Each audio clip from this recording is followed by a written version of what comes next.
கிறிஸ்துவிலே மிகவும் பிரியமானவர்களே, 3/6/2026 உங்களை சந்திப்பதிலே மகிழ்ச்சி அடைகிறேன். வாருங்கள், ஒரு நிமிடம் நாம் ஜெபிப்போம். அந்த தகப்பன் இன்றைக்கு என்னுடைய பாதுகாப்புக்காய் ஜெபிக்கும்படி என் தேவனுடைய சமூகத்தில் வருகிறேன். என் தேவனுடைய நிறைவானது இவருடைய வாழ்க்கையில் இருந்து அற்புதத்தை செய்யும்படி செய்தல்லும்படி ஜெபிக்கிறேன். எல்லா பொல்லாப்பு நாசமோச வேலைக்கு விலைக்கு நீங்க பாதுகாத்துக் கொள்ளுங்க. என் தேவனுடைய கடமை இவரோடு இந்த மகிமையிலே செயல்படுத்துவதாக இயேசு கிறிஸ்து சிந்தின பரிசுத்த ரத்தத்தை இவர் மீதும் ஒரு குடும்பத்தின் மீதும் ஒரு செய்கிற சகல காரியத்தின் மீது பூசுகிறேன். ஆக இந்த நாள் முழுவதும் நிறைவின் நம்பிக்கையின் ஆசீர்வாதம் இவரோடு தகப்பனே.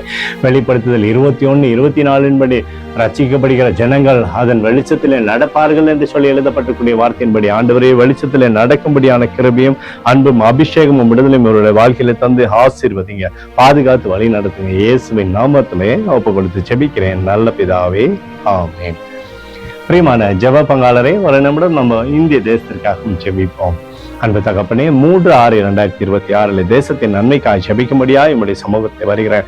இந்திய தேசத்தை நீங்க ஆசீர்வதிக்கும்படியாய் ஜெபிக்கிறேன். ஆசீர்வதிங்க. சமாதானம், சந்தோஷம், விடுதலையும் தேசத்தில் இருந்து செயல்படும்படி நீ செய்தல்லும்படியாய் ஜெபிக்கிறேன். எங்களுக்காக அடித்து நொறுக்கப்பட்டுக்கூடிய இயேசு கிறிஸ்துவும் அவர் சிந்தனை வெளியேறப்பட்ட ரத்தத்தை வைத்து ஒப்பு கொடுக்கிறோம்.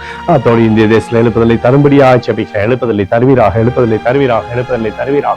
எழுப்புதலை எங்கள் கண்கள் பார்க்கும்படி நீர் ஆசீர்வதிக்கும்படி ஜெபிக்கிறேன்.